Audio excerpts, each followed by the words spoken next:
Today we're going to discuss portions of Judges 8 and Judges 13. Now, Judges 8 gives us the story of Gideon, one of these redeemers, these goels, these judges, who helped deliver the Israelites from their enemies. At this time it was the Midianites. And Gideon had been raised up by God to protect the Israelites and deliver them from the Midianites. And the conclusion of Gideon's story is here in Judges 8, where he succeeds in overthrowing the Midianites. Now, there's a couple of interesting things that happen in this chapter.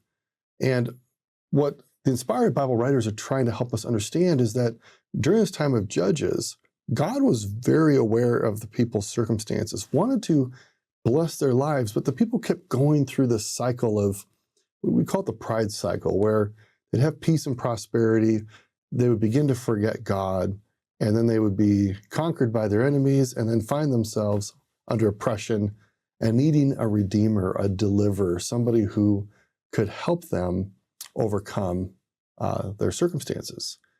And after that happened, right, you'd have this human character, this deliverer character, someone like Gideon or Samson that we'll be talking about today, who've delivered them, and yet the people don't always seem to understand, or they forget that God's the one who's done the work. And this is actually what we see at the end of the Gideon story. The people are saying, let's actually have Gideon and his family become like this royal, holy family, and they can actually lead our worship, and they can take care of us. And Gideon has to remind the people that Gideon's not the one who delivered them. He was empowered by God to do it. Here's what is said, verse 23. Gideon said unto them, I will not rule over you, neither shall my son rule over you. The Lord shall rule over you. I find that to be extremely telling. In our own lives, who are we inviting to rule over us?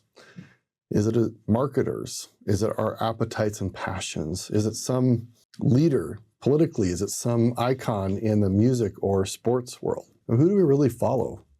Now, it's not that the world actually is full of really great people. And I think God is pleased when we find ourselves inspired by inspiring people.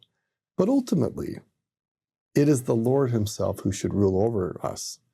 And this is what we get at the conclusion of the story of Gideon. He understands that ultimately it is God who brings forth all deliverance. So let's now turn to Judges chapter 13. This is the story of Samson. It's a pretty famous story because of his powerful exploits and ultimately his downfall. We have an interesting story of his birth. Now, this follows a pattern we've seen elsewhere in the Old Testament where a family wants to have children. And in the ancient world, because men were those who could inherit property and they could bequeath property, they could also maintain the family name. They also had the responsibility, a male son had the responsibility of taking care of the parents in their old age.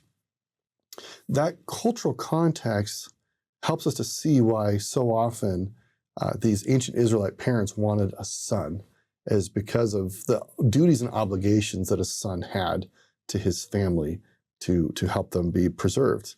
And in this case, we have this man named Manoah and his wife, and they were barren. They wanted a child. Reminds us of the story of Hannah.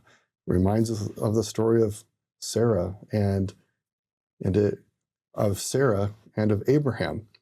And of course, there's this miraculous birth. But before that happens, there's some interesting things going on in chapter 13. For example, the wife of Manoah is actually never named. It's kind of curious. We have lots of women named in the Old Testament, and she goes unnamed. And yet she has this really interesting experience with an angel. Now, the word angel, Christian perspective often depicts angels with wings. And in the ancient world, angels were seen as messengers.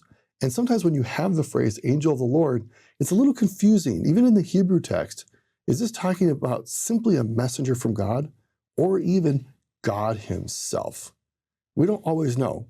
In the Genesis story with Abraham, it seems that it's God himself, and that the phrase angel of the Lord is a euphemism to speak of the Lord himself, but to do so in a way that seems to be more reverential. So she sees this angel who promises that she will have a son. And the angel says, you will have a son, but you need to take a vow and have the child under a vow that certain things will not happen, or that child will do certain things. Now, Nazarite vow was more strict than a typical priestly vow.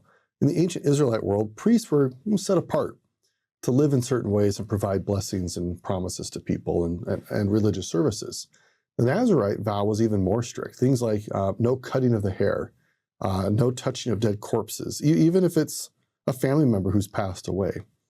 No drinking of fermented beverages, and in some cases, not even touching anything that comes from a vineyard. So no consumption of grapes, no consumption of wine. So these were quite strict. And these Nazarite vows, or these vows that are made, are often in conjunction with petitioning God to get some type of blessing. And these petitioners would often follow the format of, they are in some situation of distress, they petition God for some type of help, and it's conditional, and they tell the Lord or God, here's what I'm needing, and if you do these things, here's what I'll give in return. And then often once the blessing has been received, then there's the need to deliver back to God some vowed gift or sacrifice.